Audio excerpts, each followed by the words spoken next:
Hi, this is Hassan Kourani. In this video, we are going to continue our chapter about functions for grade 10. In this last part, we will talk about the parent or the basic functions. The objectives are, first one, define the basic functions, draw the basic functions, and at the end, we will talk about the transformation of the basic functions. Well, by definition, the basic or parent functions, we call basic functions or parent functions since they are in the simplest form and their graphs are close to the origin. We will see how. We are interested, in fact, in studying the four basic functions. There are many basic functions, but we are interested in just these four basic functions. The first one, the square function, f of x equal x squared. The square root function, which is square root of x. This is the explicit form. These are the explicit form or formulas of the basic of these basic functions. The absolute value function, which is f of x equal absolute value of x. The inverse function, which is f of x equal 1 over x. Let's talk about each one in details. The first one, the square function, the most popular function. Its properties are the domain or the x values from minus infinity till plus infinity. As you see, you can easily notice that x squared, x can be any real number, so the domain will be minus infinity till plus infinity, all the real numbers. The range, which represent the y values of any function. In fact, y equal x squared, f of x, as we know from previous videos, that y, f of x represents the y values. If y equal x squared and x squared greater than or equal 0 for all x belongs to R, so the range will be 0 to plus infinity. Clear.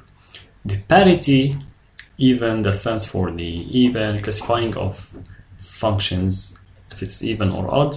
Even, since f of minus x will be minus x squared, which is x squared, and in fact ends with f of x, so f of minus x equal f of x for all x belongs to R, and the domain is centered at 0, so for this reason it will be even. The graph of this function, the f of x equal x squared, the square function will be in this form. If you try to find certain values, f of 0 will be 0, f of 1 square 1, f of 2, which is 2 square, which is 4, and so on. This is the right side, and since it is even, as you know, it has the property, the graphical property, that it will be symmetric with respect to the y-axis, as you see. This is the general form of the graph of the square function, f of x equal x squared. Sometimes we call this form the parabola or parabolic graph. Okay, the square root function f of x equal square root of x, and its properties are the domain. As you see, since under the square root, the radical, as you know, x should be greater than or equal 0. For this reason, the domain will be 0 till plus infinity. The range will be also 0 till plus infinity, since y value, which is radical x square root of x, also greater than or equal 0 for any x greater than or equal 0. So the range will be 0 plus infinity. The graph here will be in this form. If you try to construct it point by point, just make a x table and y table to get f of 0 will be radical 0, 0, and f of 1, which is 1, f of 4, which is 2, and at the end join it to get such form of this function. As you see, since the domain is not centered at 0, thus this function is neither odd nor even.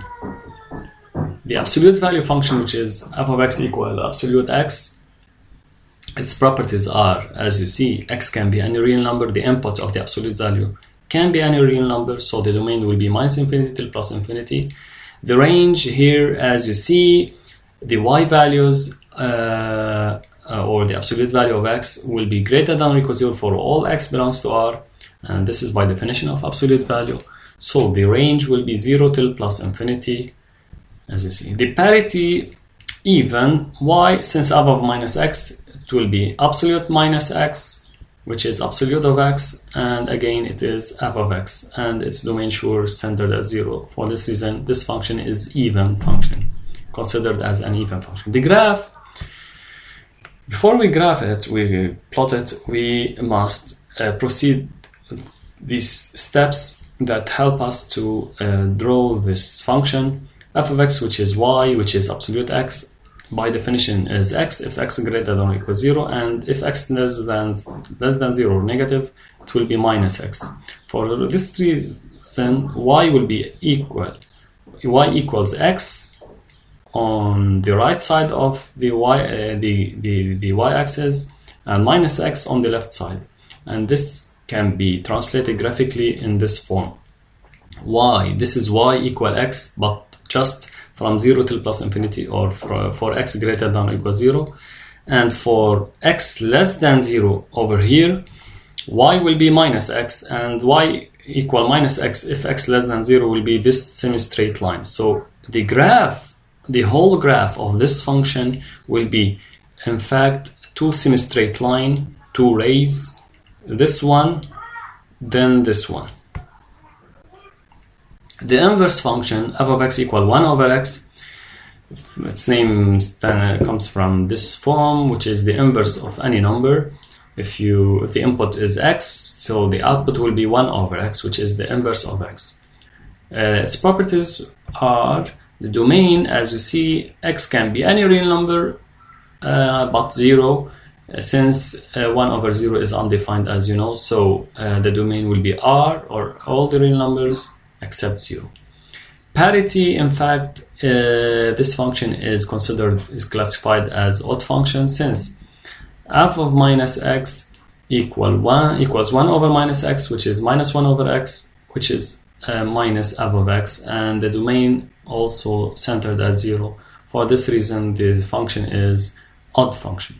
The graph, we simply graph one part, and we can continue by symmetry with respect to origin, since it is odd function.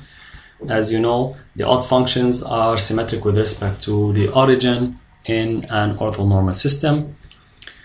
We simply try to select or choose certain particular values. For example, f of 1, it will be 1 over 1, or the inverse of 1 is 1.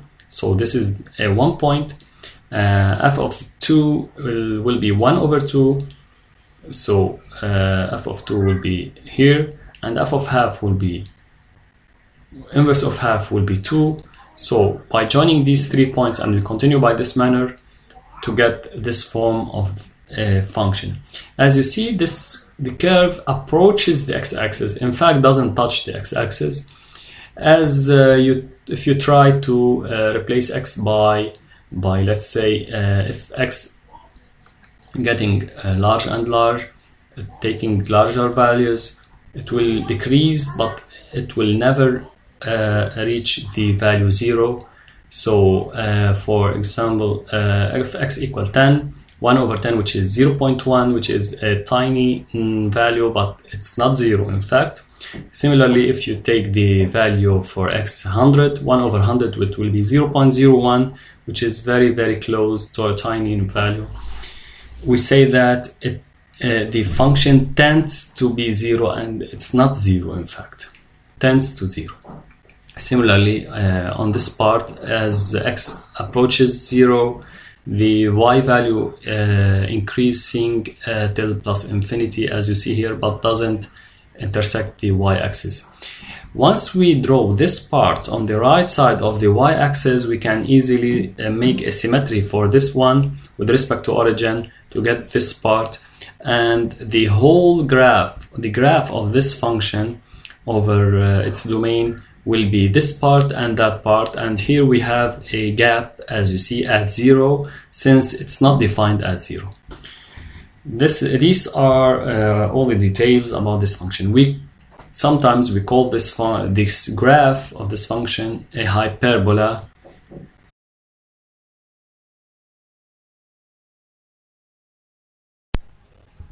Well, let's see the transformation now of functions. if we are given the curve CF of a function f in an orthonormal system Yj, and we have another function g defined by this relation g of x equal f of x plus a plus b, where a and b both represent any two real numbers. If we have this relation, g is related to the function f by this formula, then we can easily deduce the curve of g, Cg of g. It will be in fact the image or translate of the curve of f. It is the same as f, but it will be translated by what? By translation of the vector v, whose coordinates are minus a, b, where a can be drawn out from this formula and b from here. It will be minus a, the opposite of this number, and the ordinate of this vector will be b itself.